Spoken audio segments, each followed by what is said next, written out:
Beautiful souls, welcome back to my channel. So friends, ಇವತ್ತಿನ ಒಂದು reading ನಿಮ್ಮ person ಅವರ ಕರೆಂಟ್ ಎನರ್ಜೀಸ್ ನಿಮಗೋಸ್ಕರ. ನಿಮ್ಮ ತಲೆಯಲ್ಲಿ ಯಾವಾಗಲೂ ಅವ್ರ ಬಗ್ಗೆ ಯೋಚನೆಗಳು ನಡೀತಾ ಇರುತ್ತೆ, ಯಾವಾಗಲೂ ಅವ್ರ ಬಗ್ಗೆನೇ ಚಿಂತೆ ಮಾಡ್ತಾ ಇರ್ತೀರಾ. ಬಟ್ ಸ್ಟಿಲ್ ಅವ್ರ ಬಗ್ಗೆ ಏನು ಅನ್ನೋದ್ರ ಬಗ್ಗೆ ತಿಳ್ಕೊಳ್ಳೋ ಕ್ಯೂರಿಯಾಸಿಟಿ ಖಂಡಿತ ನಿಮಗಿರುತ್ತೆ. ಸೊ ಅದಕ್ಕೋಸ್ಕರ ಈ ಒಂದು ರೀಡಿಂಗ್ ಮಾಡ್ತಾ ಇದ್ದೀನಿ. ಓಕೆ, ಸೊ ನಿಮ್ಮ ಪಾರ್ಟ್ನರ್ ಅವರ ಮನಸ್ಸಲ್ಲಿರುವಂತಹ ಭಾವನೆಗಳು ಕರೆಂಟ್ಲಿ ನಿಮ್ಮನ್ನು ಬಿಟ್ಟಾದಮೇಲೆ, ನಿಮ್ಮಿಂದ ದೂರ ಆದಮೇಲೆ ಅವರ ಒಂದು ಭಾವನೆಗಳು ಏನಿದೆ, ಚೆನ್ನಾಗಿದ್ದಾರಾ, ಸುಖವಾಗಿದ್ದಾರಾ, ಅಥವಾ ಮಿಸ್ ಮಾಡ್ತಾ ಇದ್ದಾರಾ, ಈ what they are actually feeling, genuine ಆಗಿ ಅವ್ರು ಏನು ಫೀಲ್ ಮಾಡ್ತಾ ಇದ್ದಾರೆ ಅನ್ನೋದ್ರ ಬಗ್ಗೆ ಈ ವಿಡಿಯೋದಲ್ಲಿ ತಿಳಿಸ್ತಾ ಹೋಗ್ತೀನಿ. ಓಕೆ, ಸೊ ವಿಡಿಯೋ ಜನರಲ್ ಆಗಿರುತ್ತೆ, ಕಲೆಕ್ಟಿವ್ ಆಗಿರುತ್ತೆ, ನಿಮ್ಮ ಜೊತೆ ರೆಸ್ನೇಟ್ ಆದರೆ ಮಾತ್ರ ತೊಗೊಳ್ಳಿ. ಹಾಗೆ ಟೈಮ್ಲೆಸ್ ಆಗಿರುತ್ತೆ. ಯಾವಾಗ ನೀವು ಸ್ಕ್ರೀನ್ ಮೇಲೆ ನೋಡ್ತೀರಾ ಆವಾಗ ಇದು ನಿಮಗೆ ರೆಸ್ನೇಟ್ ಆಗುವಂಥದ್ದಿದೆ. ಯಾರಿಗೆಲ್ಲ ಪರ್ಸ್ನಲ್ ರೀಡಿಂಗ್ ಬೇಕೋ ಡಿಸ್ಕ್ರಿಪ್ಷನ್ಲಿರುವಂಥ ನಂಬರ್ಗೆ ನೀವು ಕಾಂಟ್ಯಾಕ್ಟ್ ಮಾಡಬಹುದು. And guys, yes, tarot courses on April 14th Sunday ನಾನು ಸ್ಟಾರ್ಟ್ ಮಾಡ್ತಾ ಇದ್ದೀನಿ. ಯಾರಿಗೆ ಇಂಟ್ರೆಸ್ಟ್ ಇದೆ ಅವರು ಡಿಸ್ಕ್ರಿಪ್ಷನ್ಲಿರುವಂತಹ ನಂಬರ್ಗೆ ನೀವು ಕಾಂಟ್ಯಾಕ್ಟ್ ಮಾಡಬಹುದು. Don't miss the opportunity, it's time to build your career ಅಂತ ಹೇಳ್ತೀನಿ. ನಿಮಗೆ ಇಂಟ್ರೆಸ್ಟ್ ಇದ್ದರೆ, ನಿಮ್ಮ ಮೇಲೆ ಒಂದು ಕಾನ್ಫಿಡೆಂಟ್ ಇದ್ದರೆ, ಎಸ್ ನಾನು ಬೇರೆದವ್ರಿಗೂ ಕೂಡ ಹೆಲ್ಪ್ ಮಾಡಬೇಕು ಅನ್ನೋ ಇಂಟೆನ್ಷನ್ಸ್ ನಿಮ್ಗೆ ಖಂಡಿತ ಇದ್ದರೆ ನೀವು ಜಾಯ್ನ್ ಆಗಬಹುದು. Okay, so coming back to video, let's start the video. What your person actually thinking about you. ನೀವು ದೂರ ಆದಮೇಲೆ ಅವರ ಒಂದು ಭಾವನೆಗಳು ನಿಮ್ಮ ಬಗ್ಗೆ ಏನಿದೆ, ಏನು ಹೇಳಬೇಕು ಅಂದ್ಕೊಳ್ತಾ ಇದ್ದಾರೆ, ಅಥವಾ what actually they are feeling, ಖುಷಿಯಾಗಿದ್ದಾರಾ ಇಲ್ವಾ, ಅಥವಾ ಮಿಸ್ ಮಾಡ್ತಾ ಇದ್ದಾರಾ, ಲೆಟ್ಸ್ ಸಿ. ಓಕೆ, ಫ್ಲೇಮನ್ನು ನೋಡ್ತಾ 3 ಬಾರಿ ನಿಮ್ಮ ಪರ್ಸನ್ ಅವರ ಹೆಸರನ್ನು ತಗೊಳ್ಳಿ. ಸೊ ದಟ್ ಅವರ ಒಂದು ಎನರ್ಜೀಸ್ ನಿಮಗೆ ಕನೆಕ್ಟ್ ಆಗುತ್ತೆ.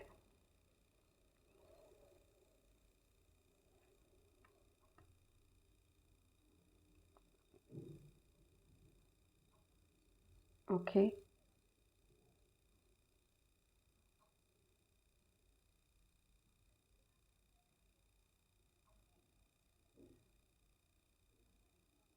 ಈ ಪರ್ಸನ್ ನಿಮ್ಮ ಜೊತೆ ಕಾಂಟ್ಯಾಕ್ಟ್ ಮಾಡಬೇಕು ಅಂತ ಬಯಸ್ತಾ ಇದ್ದಾರೆ. ಮತ್ತೆ ಒಂದಾಗಬೇಕು, ಮತ್ತೆ ರಿಯೂನಿಯನ್ ಆಗಬೇಕು ಅಂತಲೂ ಅಂದ್ಕೊಳ್ತಾ ಇದ್ದಾರೆ. ಬಟ್ ನಿಮ್ಮನ್ನ ಕಾಂಟ್ಯಾಕ್ಟ್ ಮಾಡೋದಕ್ಕೆ ಧೈರ್ಯ ಸಾಲ್ತಾ ಇಲ್ಲ ಅಂತ ಇರಬಹುದು. ಆ್ಯಂಡ್ ನಿಮ್ಮಿಬ್ಬರ ಮಧ್ಯೆ ಆಗಿರುವಂತಹ ನೋವು ಏನಿತ್ತು ಅಥವಾ ಜಗಳಗಳೇನಿತ್ತು ಅದನ್ನು ನೆನಪು ಮಾಡಿಕೊಂಡು ನಾನು ಡಿಸರ್ವ್ ಇಲ್ಲ ಅನ್ನೋ ಒಂದು ಗಿಲ್ಟಲ್ಲಿ ಈ ಪರ್ಸನ್ ಇದ್ದಾರೆ ಅಂತ ಹೇಳಬಹುದು. ಆ್ಯಂಡ್ ಈ ಪರ್ಸನ್ ಲೋನ್ಲಿ ಫೀಲ್ ಮಾಡ್ತಾ ಇದ್ದಾರೆ. ಆ್ಯಂಡ್ ಪ್ರಿಟೆಂಡ್ ಮಾಡ್ತಾ ಇದ್ದಾರೆ ದಟ್ ನಿಮ್ಮ ಮೇಲೆ ಫೀಲಿಂಗ್ಸ್ ಇಲ್ಲ ಅಂತ. ಆ್ಯಂಡ್ ಮೋರ್ ಓವರ್ ನಿಮ್ಮನ್ನು ಮರೆಯೋದಕ್ಕೋಸ್ಕರ ಆಲ್ಟರ್ನೇಟಿವ್ಸ್ನ ಹುಡುಕೊಳ್ತಾ ಇದ್ದಾರೆ. ಫ್ರೆಂಡ್ಸ್ ಜೊತೆ ಇಷ್ಟು ದಿನ ಮಾತಾಡದೇ ಇರೋ ಫ್ರೆಂಡ್ಸ್ ಜೊತೆ ಮತ್ತೆ ಕನೆಕ್ಟ್ ಆಗ್ತಾ ಇದ್ದಾರೆ, ಮತ್ತೆ ಆಚೆ ಹೋಗ್ತಾ ಇದ್ದಾರೆ, ಓಡಾಡ್ತಾ ಇದ್ದಾರೆ. ಬಹುಶಃ ಈ ಒಂದು ಪರ್ಸನ್ಗೆ ಆಚೆ ಟೈಮ್ ಸ್ಪೆಂಡ್ ಮಾಡೋದಕ್ಕೆ ಅಷ್ಟು ಇಷ್ಟ ಇರೋದಿಲ್ಲ. ಬಟ್ ಸ್ಟಿಲ್ ನಿಮ್ಮನ್ನು ಮರೆಯೋದಕ್ಕೋಸ್ಕರ ಆಚೆ ಓಡಾಡ್ತಾ ಇರೋದು. ಆ್ಯಂಡ್ ಇವರು ಅಲೋನ್ ಆಗಿರೋದಕ್ಕೆ ತುಂಬ ಭಯ ಪಡ್ತಾ ಇದ್ದಾರೆ, ಲೋನ್ಲಿ ಫೀಲ್ ಮಾಡ್ತಾ ಇದ್ದಾರೆ. ಮನೇಲಿದ್ದರೆ ಸಾಕು ನಿಮ್ಮ ನೆನಪುಗಳು, ಥಾಟ್ಸ್ಗಳು, ಏನೇನೋ ವಿಚಾರಗಳು ಇವ್ರನ್ನ ತುಂಬ ಡಿಸ್ಟರ್ಬ್ ಮಾಡ್ತಾ ಇದೆ ಅಂತ ಹೇಳಬಹುದು. ಬಹುಶಃ ನಿಮ್ಮಿಂದ ನಿಮಗೆ ಮಾಡಿರುವಂತಹ ನೋವು, ಕೊಟ್ಟಿರುವಂತಹ ದುಃಖ ಏನಿದೆ, ಅಥವಾ ಚೀಟ್ ಮಾಡಿದ್ದೀನಿ ಅನ್ನೋ ಒಂದು ಪಾಪ ಪ್ರಜ್ಞೆ ಏನಿದೆ, ಅದು ತುಂಬ ಈ ಒಂದು ಪರ್ಸನ್ನ ಕಾಡ್ತಾ ಇದೆ. ಸೊ ಒಂಟಿಯಾಗಿದ್ದರೆ ಅವೆಲ್ಲ ಥಾಟ್ಸ್ಗಳು ಈ ಒಂದು ಪರ್ಸನ್ ತಲೆಯಲ್ಲಿ ಓಡಾಡ್ತಿರುತ್ತೆ. ಆ್ಯಂಡ್ ತುಂಬ ಡಿಸ್ಟರ್ಬ್ ಆಗ್ತಾರೆ. ಅದನ್ನು ತಪ್ಪಿಸ್ಕೊಳ್ಳೋದಕ್ಕೋಸ್ಕರ ಇವರೇ ಬ್ಯುಸಿ ಮಾಡ್ಕೊಳ್ತಾ ಇದ್ದಾರೆ ಅಂತ ಹೇಳಬಹುದು. ಆ್ಯಂಡ್ ಮೋರ್ ಓವರ್ ಈ ಪರ್ಸನ್ ಯಾರ ಹತ್ರನೂ ಹೇಳ್ಕೊಳ್ಳೋದಿಲ್ಲ, ವೆರಿ ಸೆನ್ಸಿಟಿವ್, ಅಳೋದಿಲ್ಲ, ಮನಸ್ಸಲ್ಲೇ ಇಟ್ಕೊಳ್ತಾರೆ. ತುಂಬ ಭಾರ ಆಗಿರಬಹುದು ಈ ಒಂದು ಪರ್ಸನ್ ಮನಸ್ಸು. ಬಟ್ ಸ್ಟಿಲ್ ಈ ಪರ್ಸನ್ ಪ್ರಿಟೆಂಡ್ ಮಾಡೋದು, ನಾನು ಯಾರ ಬಗ್ಗೆನೂ ಕೇರ್ ಮಾಡಲ್ಲ. ಆ್ಯಂಡ್ ಸಮ್ಟೈಮ್ಸ್ ನಿಮಗೇನಾದರೂ ಫೀಲ್ ಆಗಿರಬಹುದು, ಈ ಪರ್ಸನ್ ಹತ್ರ ಭಾವನೆಗಳೇ ಇಲ್ಲ, ನನಗೆ ನೋವು ಕೊಟ್ಟರು, ನನಗೆ ಚೀಟ್ ಮಾಡಿದ್ರು ಇವ್ರು ಎಷ್ಟು ಆರಾಮಾಗಿದ್ದಾರೆ ಅಂತ ನಿಮಗೆ ಅನಿಸಿರಬಹುದು. ಬಟ್ ಆ್ಯಕ್ಚುಲಿ ಈ ಪರ್ಸನ್ ಒಳಗೊಳಗೇ ಆ ರಿಗ್ರೆಟ್ ಫೀಲ್ ಮಾಡ್ತಾ ಇದ್ದಾರೆ. ಬಟ್ ಕೆಲವು ಒಂದು ಸನ್ನಿವೇಶಗಳಿಂದ, ಕೆಲವೊಂದು ಸಿಚುವೇಶನ್ಸ್ಗಳಿಂದ, ಪರಿಸ್ಥಿತಿಯಿಂದ ನಿಮ್ಮ ಹತ್ರ ಮತ್ತೆ ಬರೋದಕ್ಕೆ ಧೈರ್ಯ ಸಾಕಾಗ್ತಾ ಇಲ್ಲ. ಬಹುಶಃ ತುಂಬ ರೂಡಾಗಿ ಬಿಹೇವ್ ಮಾಡಿರಬಹುದು ಈ ಪರ್ಸನ್ ನಿಮ್ಮ ಜೊತೆಗೆ. ಆ ಒಂದು ಗಿಲ್ಟ್ ಇವ್ರನ್ನ ತುಂಬ ಕಾಡ್ತಾ ಇದೆ. ಆ್ಯಂಡ್ ವೆರಿ ಡಿಪೆಂಡ್ ಆಗಿದ್ರು ಅಂತ ಕಾಣಿಸುತ್ತೆ. ತುಂಬ ಡಿಪೆಂಡ್ ಆಗಿದ್ರು ನಿಮ್ಮ ಮೇಲೆ ಈ ಒಂದು ಪರ್ಸನ್. ಎಲ್ಲದಕ್ಕೂ ಎಮೋಷ್ನಲಿ ಪ್ರತಿಯೊಂದು ವಿಚಾರಕ್ಕೂ ನಿಮ್ಮ ಮೇಲೆ ತುಂಬ ಡಿಪೆಂಡ್ ಆಗಿದ್ರು. ಬಟ್ ನಾವು ಅಲ್ಟಿಮೇಟ್ಲಿ ಈ ಒಂದು ಪರ್ಸನ್ ದೂರ ಆದಮೇಲೆ, ನಿಮ್ಮಿಂದ ದೂರ ಆದಮೇಲೆ ಸ್ಟ್ರಗ್ಲಿಂಗ್, ಇಂಡಿಪೆಂಡೆಂಟ್ ಆಗಿರೋದಕ್ಕೆ ಸ್ಟ್ರಗಲ್ ಮಾಡ್ತಾ ಇದ್ದಾರೆ, ಎಮೋಷನ್ಸ್ನ ಬ್ಯಾಲೆನ್ಸ್ ಮಾಡೋದಕ್ಕೆ ಸ್ಟ್ರಗಲ್ ಮಾಡ್ತಾ ಇದ್ದಾರೆ. Overall he or she is very struggling too much ಅಂತ ಬರ್ತಾ ಇದೆ. ಎಸ್, ಫಿನಾನ್ಷಿಯಲಿ ಓಕೆ, ಕೆಲಸ ಮಾಡ್ತಾ ಇದ್ದಾರೆ. ಮೈಟ್ ಬಿ ಇವರು ಬಿಸ್ನೆಸ್ಸಲ್ಲಿರ್ಬೋದು, ಕೆಲಸದಲ್ಲಿರ್ಬೋದು, ಅದ್ರ ಪಾಡಿಗೆ ಅದೇನೋ ಮಾಡ್ಕೊಂಡು ಹೋಗ್ತಾ ಇದ್ದಾರೆ. ಬಟ್ ಮೆಂಟಲಿ ಇವರ ಒಂದು ಮೆಂಟಲ್ ಹೆಲ್ತ್ ಏನಿದೆ ಅದು ತುಂಬಾ ಕಷ್ಟ ಇದೆ. ತುಂಬಾ what they are feeling, they can't balance ಅಂತ ಬರ್ತಾ ಇದೆ. ಎಸ್, ಅವ್ರಿಗೆ ಬ್ಯಾಲೆನ್ಸ್ ಮಾಡೋಕ್ಕಾಗ್ತಾ ಇಲ್ಲ ಅದನ್ನು, ಅವ್ರಿಗೆ ಆ ಒಂದು ಪರಿಸ್ಥಿತಿಯನ್ನು.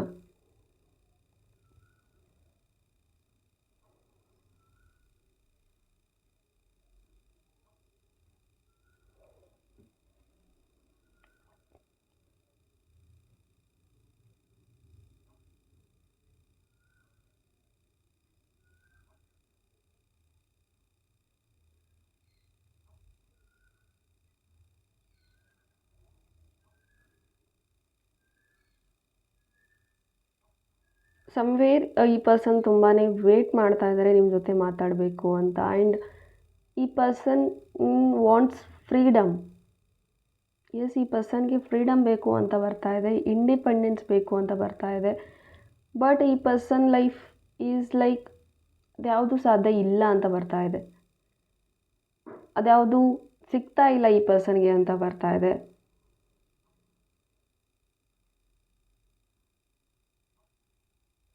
They don't know how to overcome.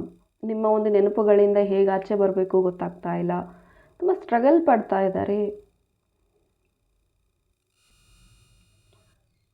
And this person wants, ಈ ಪರ್ಸನ್ ನಿಮಗೆ ಸಾರಿ ಕೇಳಬೇಕು ಅಂದ್ಕೊಳ್ತಾ ಇದ್ದಾರೆ.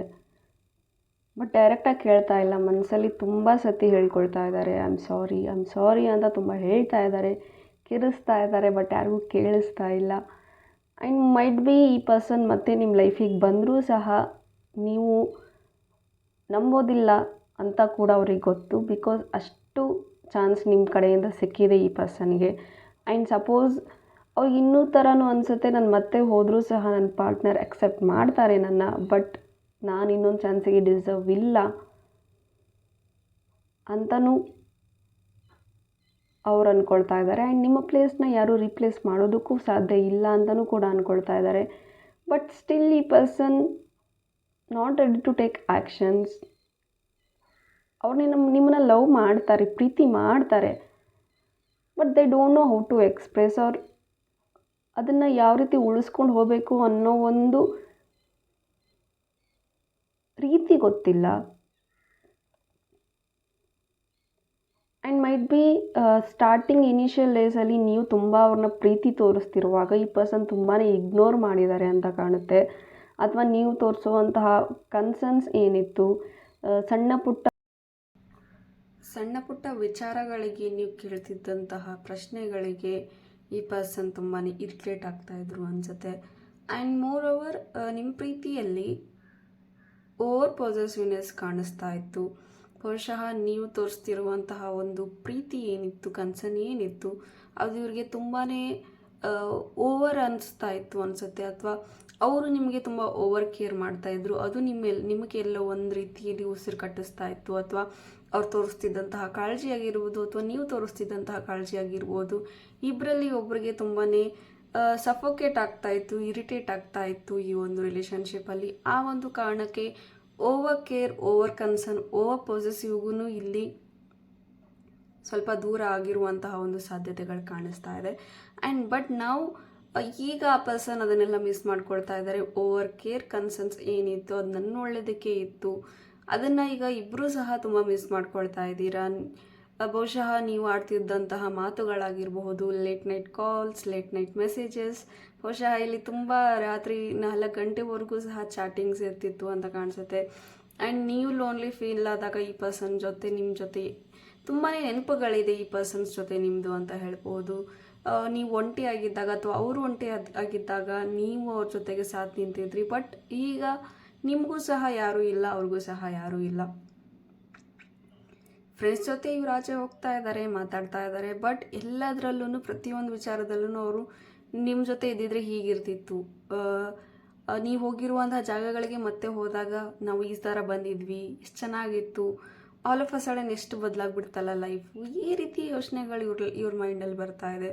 ಆ್ಯಂಡ್ ತುಂಬ ಮಿಸ್ ಮಾಡ್ಕೊಳ್ತಾ ಇದ್ದಾರೆ. But still no actions. Miss ಮಾಡ್ಕೊಳ್ತಾ ಇದ್ದರೆ ಅಟ್ಲೀಸ್ಟ್ ಕಾಲ್, ಮೆಸೇಜ್ ಅಥವಾ ಹಾಯ್ ಏನಾದರೂ ಬರಬೇಕು ಅಲ್ವಾ. ಬಟ್ ಈ ಪರ್ಸನ್ ಭಯ ಪಡ್ತಾ ಇದ್ದಾರೆ, ರಿಗ್ರೆಟ್ ಫೀಲ್ ಆಗ್ತಾ ಇದ್ದಾರೆ ಆ್ಯಂಡ್ ಡಿಸರ್ವ್ ಇಲ್ಲ ಅಂತ ಇದ್ದಾರೆ. ತುಂಬಾ ಇವ್ರ ಮೇಲೆ ಇವ್ರನ್ನ ತುಂಬ ಬ್ಲೇಮ್ ಮಾಡ್ಕೊಳ್ತಾ ಇದ್ದಾರೆ. ಎಲ್ಲನೂ ಆಗಿದ್ದು ನನ್ನಿಂದ, ಎಲ್ಲ ತಪ್ಪುಗಳು ನನ್ನಿಂದಾನೇ ಅಂತ ತುಂಬ ಬ್ಲೇಮ್ ಮಾಡ್ಕೊಳ್ತಾ ಇದ್ದಾರೆ. ತುಂಬ ಅಂದರೆ ತುಂಬ ಬ್ಲೇಮ್ ಮಾಡ್ಕೊಳ್ತಾ ಇದ್ದಾರೆ. ಆ್ಯಂಡ್ ಆ ಒಂದು ಲಿಮಿಟಿಂಗ್ ಬಿಲೀಫ್ಸ್ ಏನಿದೆ, ನಾನು ಸರಿ ಇಲ್ಲ, ನನ್ನದೇ ತಪ್ಪು, ನನ್ನ ಲೈಫಲ್ಲಿ ಯಾರೂ ಇಲ್ಲ, ನನ್ನ ಲೈಫಲ್ಲಿ ಬಂದವರೆಲ್ಲ ದೂರ ಆಗ್ತಾರೆ, ಈ ರೀತಿ ನೆಗೆಟಿವ್ ಥಾಟ್ಸ್ಗಳ ಮಧ್ಯೆ ಇವ್ರನ್ನ ಕಟ್ಟಾಕೊಳ್ತಾ ಇದ್ದಾರೆ. ಸೊ ಅದರಿಂದ ಆಚೆ ಬರ್ತಾ ಇಲ್ಲ. ಪಾಸ್ಟಲ್ಲಿ ಆಗಿರುವಂತಹ ಒಂದು ಟ್ರಾಮಾಸೆ, ಪಾಸ್ಟಲ್ಲಿ ಆಗಿರುವಂತಹ ಒಂದು ನೋವುಗಳೇ ಏನಿದೆ ಅದನ್ನೇ ಇವ್ರು ನೆನೆಸ್ಕೊಳ್ತಾ ಪ್ರೆಸೆಂಟ್ ಅಲ್ಲಿ ಏನು ಮಾಡಬೇಕು ಗೊತ್ತಾಗ್ತಾ ಇಲ್ಲ. ಈ ಪ್ರೆಸೆಂಟ್ ಆ್ಯಕ್ಷನ್ಸೇ ಫ್ಯೂಚರಲ್ಲೂ ಕೂಡ ಅದೇ ರಿಪೀಟ್ ಆಗುತ್ತೆ. ಪಾಸ್ಟಲ್ಲಿ ಆಗಿರುವಂಥದ್ದೇ ಪ್ರೆಸೆಂಟಲ್ಲಿ ಥಿಂಕ್ ಮಾಡ್ತಾ ಇದ್ರೆ ಅಫ್ಕೋರ್ಸ್ ಫ್ಯೂಚರಲ್ಲೂ ನೆಕ್ಸ್ಟ್ ಅವ್ರು ಏನಾದರೂ ಮೂವ್ ಆನ್ ಆಗಿ ಇನ್ನೊಂದು ರಿಲೇಷನ್ಶಿಪ್ಗೆ ಹೋಗಬೇಕು ಅಂದಾಗಲೂ ಸಹ ಅಲ್ಲೂ ಸಹ ಅದೇ ಪ್ರಾಬ್ಲಮ್ಸ್ ಬರುತ್ತೆ. ಬೆಟರ್ ಕಲ್ತಿರುವಂಥ ಪಾಠಗಳನ್ನ ಎಕ್ಸೆಪ್ಟ್ ಮಾಡಬೇಕು, ಎಕ್ನಾಲೇಜ್ ಮಾಡಬೇಕು. ಬಟ್ ಇಲ್ಲಿ ಯಾರೂ ಅದನ್ನು ಮಾಡಲ್ಲ, ಬರೀ ಪಾಸ್ಟಲ್ಲೇ ಕೂತ್ಕೊಳ್ತೀರಾ. ಬಹುಶಃ ನೀವೇನಾದರೂ if you guys are taking step to move on, ಅಥವಾ ತುಂಬ ವರ್ಷ ಆಯಿತು ಕಾಯ್ತಾ ಇದ್ದು, ನಾವು ಇಟ್ಸ್ ಲೈಕ್ ವೇಟ್ ಮಾಡೋದು ಅಷ್ಟು ಅರ್ಥ ಇಲ್ಲ ಅಂತ ನಿಮಗನ್ಸಿದ್ರೆ ಖಂಡಿತ ನೀವು ಮೂವ್ ಆನ್ ಆಗಬಹುದು. ಬಿಕಾಸ್ ಈ person not ready to take actions. ಅಥವಾ ನೀವಾಗಲೇ ಅವ್ರ ಜೊತೆ ಹೋಗಿ ಕಾಂಟ್ಯಾಕ್ಟ್ ಮಾಡಿದ್ರು, ಮೆಸೇಜ್ ಮಾಡಿದ್ರು ಸಹ ಹಿ ಮೈಟ್ ಬಿ ಇಗ್ನೋರ್ ಅಥವಾ ಪ್ರಿಟೆಂಡ್. ನಿಮಗಲ್ಲಿ ರೆಸ್ಪೆಕ್ಟ್ ಸಿಗಲ್ಲ ಈ ಪರ್ಸನ್ ಕಡೆಯಿಂದ. ಆ್ಯಂಡ್ ಐ ಥಿಂಕ್ ಈ ಪರ್ಸನ್ ಯಾವುದೋ ಒಂದು ಸಿಚುವೇಶನ್ಗೆ ಕಟ್ಬಿದ್ದಿದ್ದಾರೆ ಅಂತ ಹೇಳ್ಬಹುದು, ಅಥವಾ ಯಾರಿಗೂ ಪ್ರಾಮಿಸ್ ಮಾಡಿರಬಹುದು ಇವರು, ಅಥವಾ ಇನ್ಯಾರದ್ದೋ ಕಂಟ್ರೋಲಲ್ಲಿರಬಹುದು, ಅಥವಾ ಫ್ಯಾಮಿಲಿ ಇಶ್ಯೂಸ್ ನಡೀತಾ ಇರಬಹುದು. ಈ ಪರ್ಸನ್ ಯಾವುದೋ ಒಂದು ಮೇಜರ್ ಸಿಚುವೇಶನ್ ಈ ಪರ್ಸನ್ ಲೈಫಲ್ಲಿ ನಿಮ್ಮವರೆಗೂ ಬರೋದಕ್ಕೆ ಬಹುಶಃ ತಡೀತಾ ಇದೆ ಅಂತ ಹೇಳಬಹುದು. ಮೋಸ್ಟ್ಲಿ ಫಿನಾನ್ಷಿಯಲ್ ಆಗಿರಬಹುದು, ಅಥವಾ ಅಗೇನ್ ಅದೇ ರಿಗ್ರೆಷನ್ಸ್ ಇರಬಹುದು, ಪಾಸ್ಟಲ್ಲಿ ಆಗಿರುವಂತಹ ಘಟನೆಗಳಿಂದ ಹೊರಗೆ ಬರದೇ ಇರುವಂಥದ್ದು ಇರ್ಬೋದು, ಅಥವಾ ಫ್ಯಾಮಿಲಿ ವಿಚಾರವಾಗಿರ್ಬೋದು, ಅಥವಾ ಮದರ್ ಇಶ್ಯೂಸ್ ಇರ್ಬೋದು. ಬಟ್ ಏನೋ ಒಂದು ಕಾರಣ, ಒಂದು ಸ್ಟ್ರಾಂಗ್ ರೀಸನ್ ನಿಮ್ಮವರೆಗೂ ಬರೋದನ್ನು ಅವರೇ ಆಗಲೇ ಅವ್ರು ತಡೀತಾ ಇದ್ದಾರೆ ಅಂತ ಹೇಳ್ಬೋದು. ಬಟ್ ನೀವಾಗಲೇ ಹೋದರೆ ಅಕ್ಸೆಪ್ಟ್ ಮಾಡಬೇಕು ಅಂತಲೂ ಅಂದ್ಕೊಳ್ತಾರೆ. ಬಟ್ ಅಗೇನ್ ಈ ಪರ್ಸನ್ ಹೇಳ್ತಾ ಇರೋದು, ಆ್ಯಂಡ್ ಈ ಪರ್ಸನ್ ತುಂಬ ಕನ್ಫ್ಯೂಸ್ಡ್ ಇದ್ದಾರೆ. C I am getting very confusions about this person. ತುಂಬಾ ಒಮ್ಮೆ ನೀವು ಬೇಕು ಅಂತ ಅಂದ್ಕೊಳ್ತಾರೆ, ಒಮ್ಮೆ ನಿಮ್ಮಿಂದ ದೂರ ಇದ್ರೇ ಒಳ್ಳೆಯದು, ನೀವು ಚೆನ್ನಾಗಿದ್ದರೆ ಸಾಕು ಅಂದ್ಕೊಳ್ತಾರೆ. ಒಂದಿನ ಅಳ್ತಾರೆ, ಒಂದಿನ ನಗ್ತಾರೆ.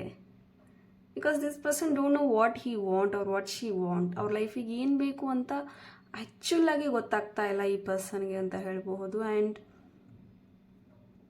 Very very much confused. And ಈ ಥರ ಕನ್ಫ್ಯೂಸ್ಡ್ ವ್ಯಕ್ತಿ ನಿಮಗೆ ಯಾವ ರೀತಿ ಕಮಿಟ್ಮೆಂಟ್ ಕೊಡ್ತಾರೆ ಯೋಚನೆ ಮಾಡಿ ನೀವೇ. So if you guys are really wasting your time in waiting, better you move on. So clarity ಇಲ್ಲದೆ ಇರುವಂಥ ವ್ಯಕ್ತಿ, ಕನ್ಫ್ಯೂಷನ್ಸಲ್ಲಿ ಇರುವಂಥ ವ್ಯಕ್ತಿ, ಅವ್ರ ಲೈಫಲ್ಲಿ ಅವ್ರಿಗೆ ಏನು ಬೇಕು ಅನ್ನೋ ಗೊತ್ತಿಲ್ಲದೆ ಇರೋವಂಥ ವ್ಯಕ್ತಿ ನಿಮಗೆ ಯಾವ ರೀತಿ ಕಮಿಟ್ಮೆಂಟ್ ಕೊಡ್ತಾರೆ ನೀವೇ ಹೇಳಿ. But it's hard, but accept the situation. And ನಿಮಗೆ ಒಂದು ಒಳ್ಳೆ ಬ್ಯೂಟಿಫುಲ್ ಲೈಫ್ ಇದೆ ಗೈಸ್. ಬಹುಶಃ ನೀವು ತುಂಬ ಟ್ರೈ ಮಾಡಿರಬೇಕು, ನಿಮ್ಮ ಕಡೆ ಆದಂತಹ ಎಲ್ಲ ಪ್ರಯತ್ನಗಳನ್ನ ಮಾಡಿದ್ದೀರಾ. ಬಟ್ ಇನ್ನೂ ಆಗಲ್ಲ ಅಂತ ಅಂದಾಗ definitely you just move on ಅಂತ ಬರ್ತಾ ಇದೆ. ಆ್ಯಂಡ್ ಈ ಪರ್ಸನ್ ಲೈಫಲ್ಲಿ ತುಂಬ ಬರ್ಡನ್ ಆಗಿಬಿಡುತ್ತೆ. ಆ್ಯಂಡ್ ಮೋಸ್ಟ್ ಪ್ರಾಬಬ್ಲಿ ಇವರೆಲ್ಲನೂ ಸರಿ ಹೋಗಿ ಮತ್ತೆ ನಿಮ್ಮ ಲೈಫಲ್ಲಿ ಮತ್ತೆ ಬಂದರೂ ಸಹ ಇದು ಲಾಂಗ್ ಲಾಸ್ಟ್ ಆಗಿ ಉಳಿಯೋದಿಲ್ಲ ಈ ಒಂದು ರಿಲೇಷನ್ಶಿಪ್ ಅಂತ ಬರ್ತಾ ಇದೆ. ಬಿಕಾಸ್ ತುಂಬ ಬರ್ಡನ್ ಆಗಿಬಿಡ್ತಾರೆ ಈ ಒಂದು ಪರ್ಸನ್ ನಿಮ್ಮ ಲೈಫಿಗೆ ಅಂತ ಹೇಳಬಹುದು. ಅಥವಾ ಅವ್ರಿಗೇನೆ ನೀವು ಬರ್ಡನ್ ಆಗ್ತೀರಾ ಅನ್ನೋ ಒಂದು ಥಾಟ್ ನಿಮಗೂ ಸಹ ಬರ್ಬೋದು ಫ್ಯೂಚರಲ್ಲಿ.